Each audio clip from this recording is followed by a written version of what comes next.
The following podcast is brought to you by Pro Wrestling Connect, Australia's newest choice for event management and brand development specializing in pro wrestling. And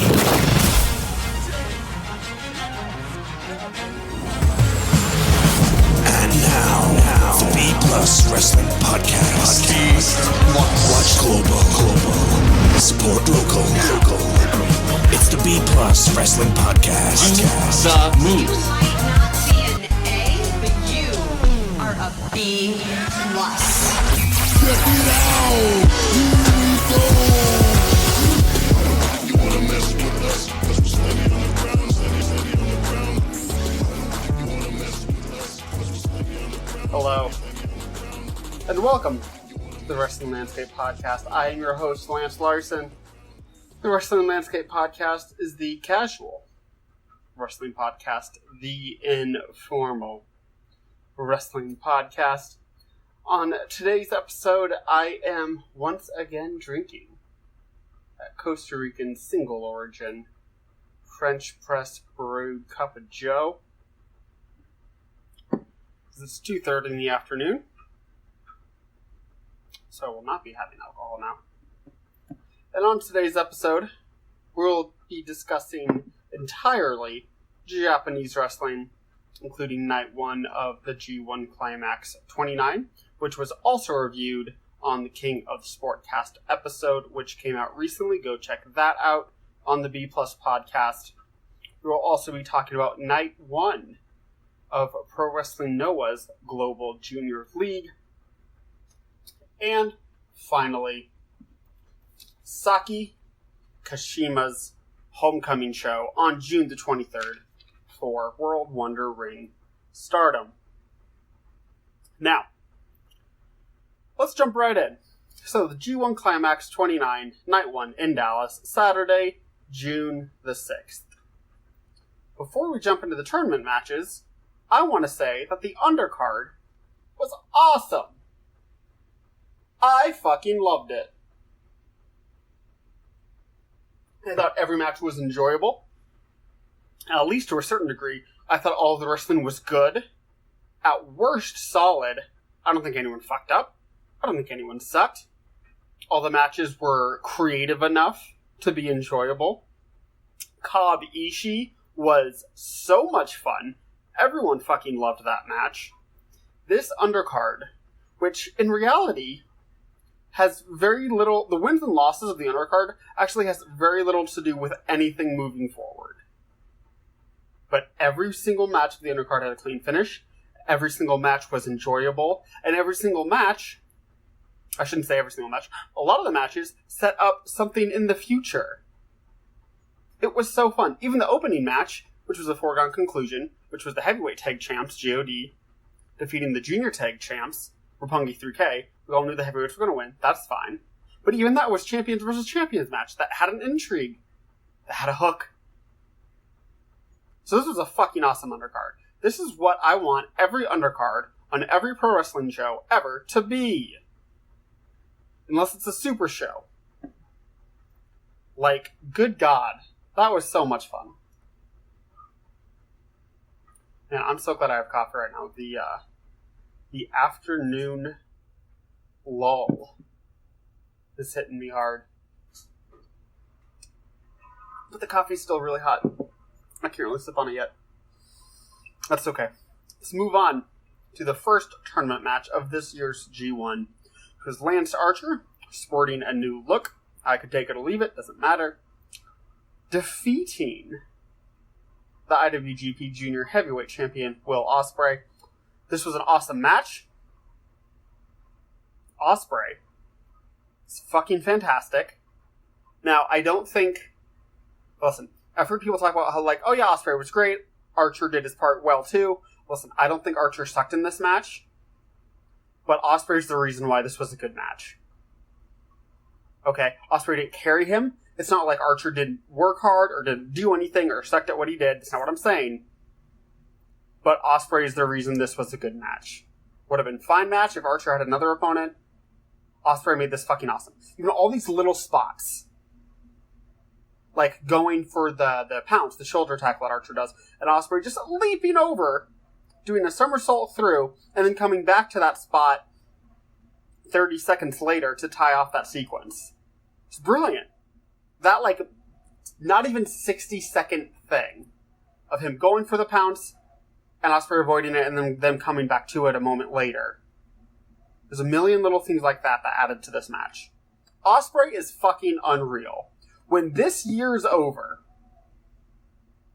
2019, I swear to God, Ospreay's gonna have like 25 4-star matches or better. Like, Jesus fucking Christ. This man is a god. It blows my fucking mind the amount of amazing matches he has had. I can't... He is so good at wrestling. Just every time. And this is coming a week after his fucking classic with Robbie Eagles. Which I still can't decide if it's 4 3/4 or 5-star yet. I know some people are very much like, well, if it doesn't hit you as 5 stars the moment you see it, it's not a 5-star match. I don't know about that. I don't understand any logic in that, but we'll see. It's somewhere in between.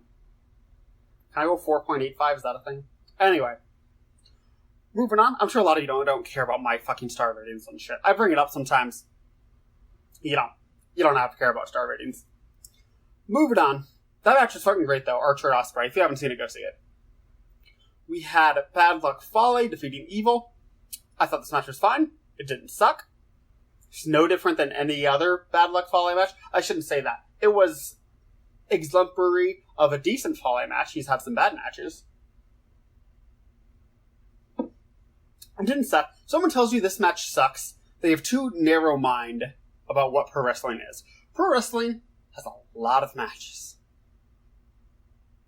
And you look at it on that spectrum, on that whole spectrum, from your local shindy to the best of the best, this match did not suck.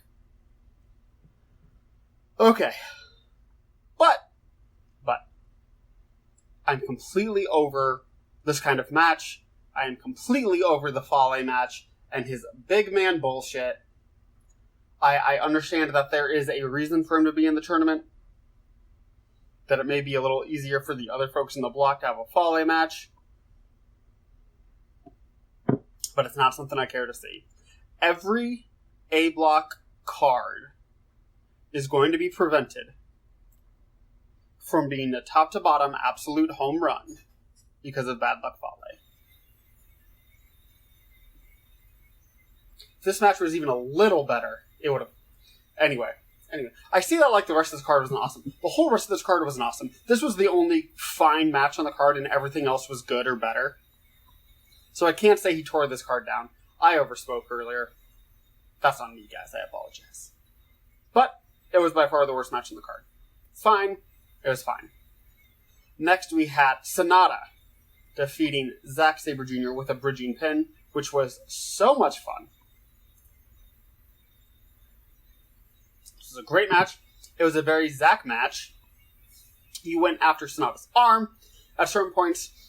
Sonata hit a few moves on Zack's neck towards the end, including that twisting neck breaker and a couple other things. And I think he locked in the Skull's End, which also compounded the neck issue on Zack. So when Sonata went for that bridging pin, and Zack was rolled up, Zack has all that weight on his neck. And because of the neck injury, couldn't really kick out of it. Because immediately after the pin, Zack rolls up, he's holding his neck. So that selling is telling me that part of the reason why he got pinned was the neck work by Sonata very late in that match. So really good psychology on there. I thought this was an excellent all-around match. Zack and Sonata were doing a lot of technical stuff, obviously. It's a Zack match. And Sonata was like hanging with him, but Zack would always get the better end of it. So, I thought it was smartly laid out, especially to not be boring, because I like Zack's style. But let's be real, that kind of grappling style, if not done well, can be super boring. This was very well laid out to not be boring. In the semi-main event, we had Kenta defeating Kota Ibushi with the go to sleep. Very good. Tons of strikes. A couple of really good sequences. I really look forward to the rest of Kenta's matches. The highlight of this match was obviously the strikes and how stiff and loud those thuds were. And as the last note that I wrote on this match, I want to read it word for word. I wrote, very good, but maybe flatter than I expected. Not a lot of creativity. So, this was a good match. In no way, shape, or form am I saying it wasn't. If you think this match sucks, I don't. We disagree very much in professional wrestling. I just don't know. Like, it seemed like the hook for the entire match was, look at how cool these strikes are. Which is fun. Don't get me wrong. But I kind of expected more from these two. So, we will see as the tournament goes on. I heard Emily from the Talking Honor podcast on the PW Torch Daily Cast. She was talking about the G1. She felt like they both left something in the ring, and that there's certainly a rematch between these two down the road, and that perhaps there are some things they intentionally withheld for that specific reason. So if that is the case, then this makes a lot more sense to me. So, astute observation from her there. In the main event. This was fucking great. We had Kazuchika Okada defeating Tanahashi. Hiroshi Tanahashi. The ace for the very first time in the United States of America. This was an awesome match. It was very Okada Tanahashi. These guys are so fucking smooth together. I don't know if in the modern era of professional wrestling, and by modern era, I mean like 83 on, there is any two wrestlers that work as well together as Kazuchika Okada and Hiroshi Tanahashi. It is entirely possible I'm missing something, because that's a lot of wrestling from 1983 up until now. In a lot of countries, a lot of it didn't even hit tape, let alone the stuff that did hit tape. You know, think about the crazy percentage that I haven't seen. So no, this is an ultimately uninformed claim. But if you think of two wrestlers that work better together than these two, please let me know. Because I can't see it. Maybe if some of those Flair Steamboat matches from the late 70s on the Mid-Atlantic Circuit make it out to the public, maybe that'll change my mind, but I can't imagine thinking that. Because both Flair and Steamboat claim that their best matches together were in the late 70s on those house shows up and down the Carolinas and Virginia on that Mid-Atlantic Circuit. So, this match was beautiful. Absolutely beautiful. Okada won. I heard some people be surprised about that, and I'm like, no. Okada is officially the ace of New Japan. Hiroshi Tanahashi will never beat him again. That's why these two have drawn 3 times in a row leading up to this. Or 3 times in the G1 in a row, excuse me. Okada did beat him last May at Dontaku. Like, Tanahashi will never beat Okada 1-on-1 again. They will either draw or Okada will win. Okada is the ace. There can never be any doubt about that. The torch was passed at Wrestle Kingdom 10. Okada is the ace. This match was shorter than usual because it was below that 30-minute mark. They usually go 30 plus. I believe they've only had... I should have looked up the stat. I believe of all of their matches, only once have they gone below 30. That there was either a finish past 30 or they drew at 30. So this would only be the second time ever for them, having a finish before 30. Tana pulled out a lot of big moves he hasn't in a while, including that Aces High, that crossbody to the outside, and really, in general, his frog splash finish. Presumably, he hasn't done it because of injury issues. We'll see if that's something he's brought back for the tournament, or if it's something he just brought back for this night. But it was a beautiful match. Okada gets the win. The crowd was so fucking into this match. It was great. It honestly was a beautiful night of professional wrestling. And I loved it. Promotional consideration paid for by the following. This month we are sponsored by Grapple, a fantastic new wrestling app available on iOS and Google Play completely for free, where you can rate all the matches that you watch in WWE, Impact Wrestling, New Japan Pro Wrestling, all across the world, and we are even getting Australian wrestling involved in the Grapple app rating system as well, starting with PWA Pro Wrestling Australia. Their Green Label event from the other week is up there. The Black Label event, All Eyes on Troy, is up there. And the last 2 years of events, at least, are up on Grapple right now for you to rate so that people can get around our Aussie wrestling and see that we are just as good as anywhere else in the world. Basically, Grapple is a Rotten Tomatoes for wrestling. Now we all get a say. It is the democratization of match rating systems for pro wrestling. It's amazing. So I get a say, you get a say. You can follow me on there at Greg Unchained. You can follow Big Boy Mikey at B+_Big Boy. At Mr. Mysterious is on there. At Danders is on there. At Jay is on there. We're all on there rating the matches that we watch. So follow us. We'll follow you back. Let's build this community and get as many Australian wrestling fans onto the Grapple app as we can. You can download it right now. It has over 30,000 matches on there going back to 1985, 15 promotions around the world. There's so much to do on the Grapple app. It's a great little community, so get around it. It's Grapple, GRAPPL.co, and it's for free on App Store and Google Play. Get around it. Hey guys, just a reminder, if you want to hear all of these wonderful B+ podcast episodes completely ad-free, make sure you head over to Patreon or Podbean, where we are the featured podcast this week. You can subscribe for as little as $1 a month up to $10 a month, where anything you want to help us with, it really helps out. It's going to help us grow the site. It's going to help us redesign some things, and everything that we get through this and through the advertising as well is all going straight back into the podcast so that we can get Aussie Graps out there for the rest of the world to hear about, for the rest of the world to see, so we can grow this mission of watch global, support local, and build indie wrestling. So if you want to be a part of that and get some really cool rewards like call-in shows, bonus episodes, ad-free like I mentioned, then head over to patreon.com/theb+ and subscribe today. Hey everyone, just want to take a second to tell you about one of our new sponsors, OUTBREAK NUTRITION. OUTBREAK NUTRITION are creating supplements for survival, sharper minds, quicker reflexes, all the energy you need to take your performance to the next level, whether that be on the field, in the gym, on the gaming field. That's right, they have specifically designed gaming supplements as well to help you focus on those late night sessions. They even sell coffee, you guys, at OUTBREAK NUTRITION. You can get coffee pods, you can get coffee beans, you can get supplements for the bedroom as well if you want to enhance your performance there. These are performance enhancing supplements for every aspect of your life, specifically designed by gamers, for gamers, to stay fit and healthy in the gym, to stay sharp and focused on the game, and to dominate in all areas of life. So check out OutbreakNutrition.com, and for being a listener of our podcast, they will give you 10% off your order when you enter the code B+. That is BPLUS at checkout. So make sure, if you want to stay on top of your game, if you want to take your performance to the next level, OutbreakNutrition.com, enter the code B+ at checkout. Night 2 is not until Saturday, July the 13th, because these folks were just in Melbourne, Victoria, Australia, then they were in Dallas, Texas, USA. Now they're heading back to Japan. Having a week off is a very, very good thing.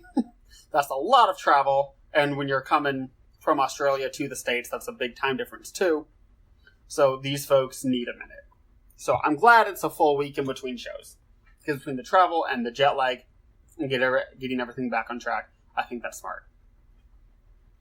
Okay. New Japan is not the only Japanese tournament, or only Japanese company to kick off a tournament recently. Noah had their Global Junior League Night 1 on July the 27th. Or, I'm sorry, June the 27th. July the 27th has not happened yet this year. And so they had 3 tournament matches that night, and a tag team title match in the main event.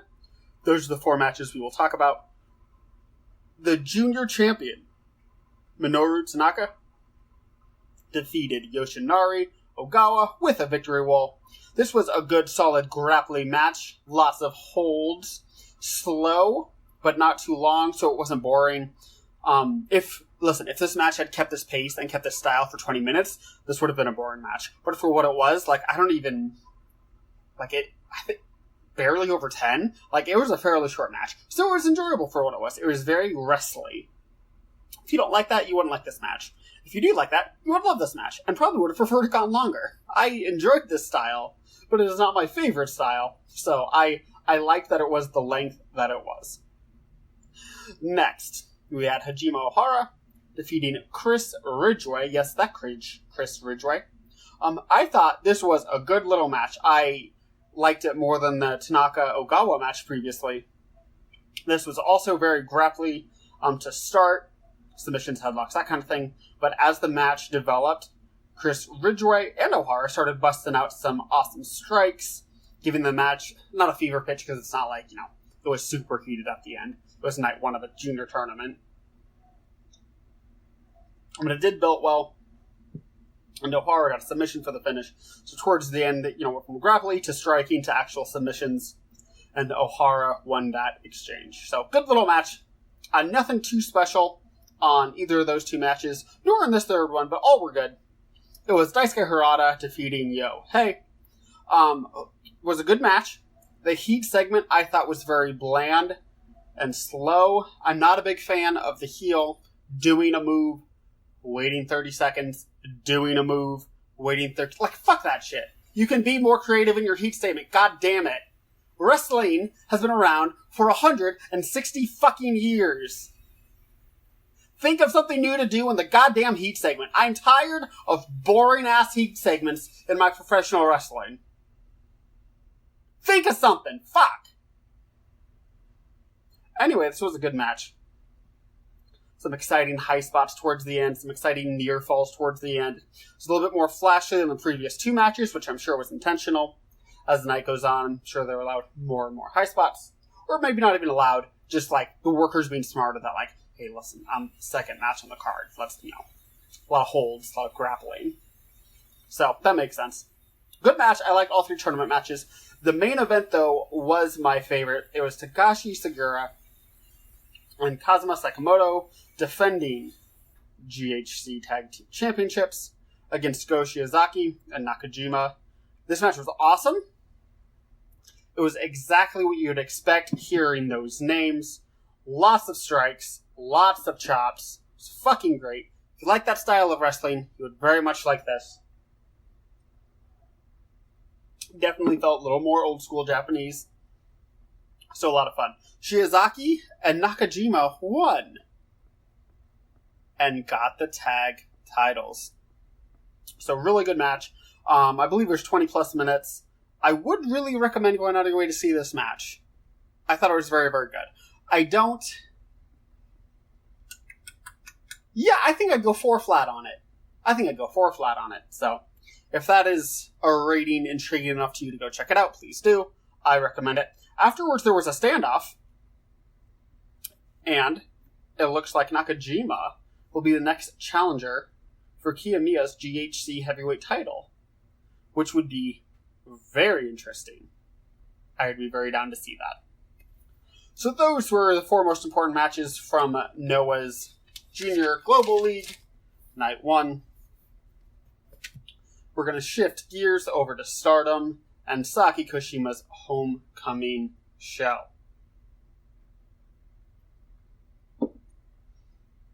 Only a 5-match card. A lot of Stardom shows are. I need this coffee to start kicking in. I'm only halfway down a mug and I'm still not feeling anything. And I'm still pretty sleepy. Not gonna lie. Opening bout. Zaya Brookside defeating Saya Ida. A decent match. Brookside took most of the offense and got the win.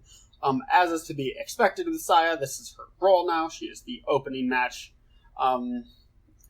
Young Lion's not the word, but kind of-ish. So, fine match. Zaya just gotta, do some moves, give Saya a hope spot. Zaya and Saya, oh man, I just realized how confusing both of their first names can be. So we'll go Brookside and Saya. Brookside gave Saya a few hope spots. Those looks good, but obviously in the end, Brookside got the win. In the next match, we had a triple threat. We had Natsu Sumuri defeat Leo Onizaki and Death Yamasan. A fun match. Lots of 3-person spots, which I always enjoy in my multi-person matches. As Greg Unchained pointed out to me one time when we were doing a podcast together, that Jack Bonzo once told him that when you're on a card, you want to think about what you can do in your match that no one else can do. So, like, if you're in a tag team match, you want to do some double team spots. If you're in a three-way, you want to make sure you're doing, like, three-person spots, or, like, three-person psychology, at least. So, I am very thrilled when there is a match like this, and they take advantage of that third person, instead of trying to get rid of that third person. Obviously, there was some of that. It's not like all three people were in the ring the entire match. That's the kind of triple threat match I want to see. I want to see a 15-plus minute triple threat match. All three members are in the ring the entire time. That's what I want. I want people to sit down and work out the spots for a match like that. That's what I'd pay to see. A triple threat match where you're eliminated if you go to the floor. No, that would fuck up the psychology. Because everyone would just be trying to throw someone to the floor, and that would ruin the flow. Anyway, this was a fun match. Natsu got the win. Nothing special, but still enjoyable. Next match, tag team bout, we had Toni Storm. Yes, that Toni Storm. Teaming with Arisha Yoshiki. Or Yoshiki, I think it's pronounced. I motherfucking suck at these wrestlers' names. I almost always need to hear someone say it before I get it. Anyway, they defeated Bobby Tyler and Zoe Lucas. For a long time listeners of this podcast, I have talked about how much Zoe Lucas has improved from the beginning of the year. She was good in this match too. I wouldn't say it's like, not like blown away. I'm just impressed with how much she's improved. So I think she's a solid worker. Toni and Arisa, though, were obviously the two best in this match. It was a very good match. The story itself revolved around Arisha Hoshiki. They got the heat on her, and she got the pin. Not the last time that will happen this night. Hoshiki's really, really good. Her offense, particularly her strikes, are very much above average. Really appreciate that. And obviously, she's not the only one on the Stardom roster about whom that's true. There's a lot of good strikers, particularly Utami. Yeah, you know what? Maybe those are the top two.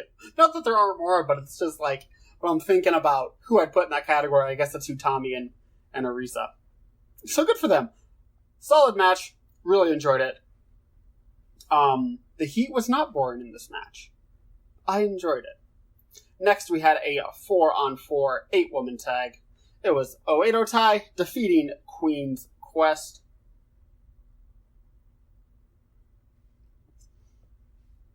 This was very, very good. I love Stardom's 8-person tags. They always have like the third or fourth match on the card. I think they're great. There's always something going on. They recognize that there's 8 people in this match. So there is no reason for there to be a lull. We can always be doing something. And they take advantage of that. And they succeed at it. I love Stardom's 8-person tags.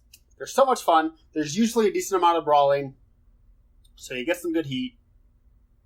Lots of fun high spots. Thumbs up from me. So big fan of that. Oedo Tai gets the win in this 4-on-4 tag match.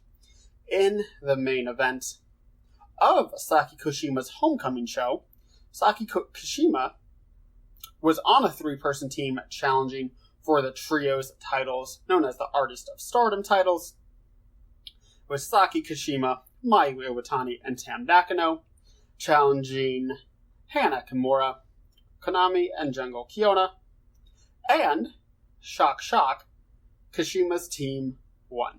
So this was a really good match that had really solid work and creative spots, including triple team spots, which again, going back to that Bonza quote, as relayed to me by Greg, you definitely want to take advantage of in a match like this. And they did. I thought this was great. Again, this match revolved around Saki Kashima a lot. She was the person that got the heat on. She was the person that got the pin for the win on her homecoming show. So not that necessarily shouldn't have been expected, but it is definitely what happened. So I would have booked it the same way. That's very smart of them to do. So I am glad that happened.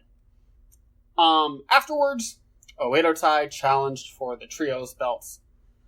So that will be a fun program going forward.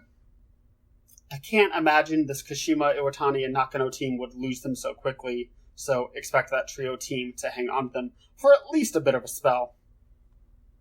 I don't think this would be, or I wouldn't, just because it was Kashima's homecoming show, but they did that. Maybe they were a transition team. Time will tell. Time will tell.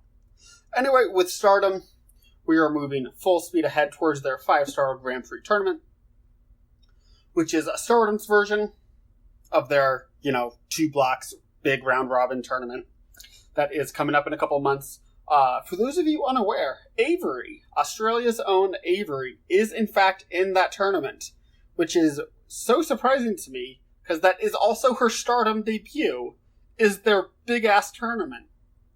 So, good for her. Obviously, I just think that's an interesting place to debut someone. So, I'm very curious to see if she'll have a tournament match on night 1, or if she'll be in one of the prelim tags, because I don't know how they'll want to introduce her. I personally would introduce her in a prelim tag and have her get the pin, just kind of establish her, and obviously also get a win on her first tournament match. And then after that, it's a tournament. However you book it, you gotta have it booked. So she can't, after that, she's gonna have to, eat a pin when she eats the pin. So, but that's how I at least started her off. So that the Stardom audience gets at least a chance to get to know her character. Because it's a unique character. It really is. So that was our all-Japanese episode this week. I haven't decided if I'm going to keep calling it Tokyo Dreamin or not. We'll see. If you see Tokyo Dreamin in the title of this episode, you'll know. And if you don't, we did it. So very easy peasy there. Anyway, thank you so much for listening to this episode of the Wrestling Landscape Podcast.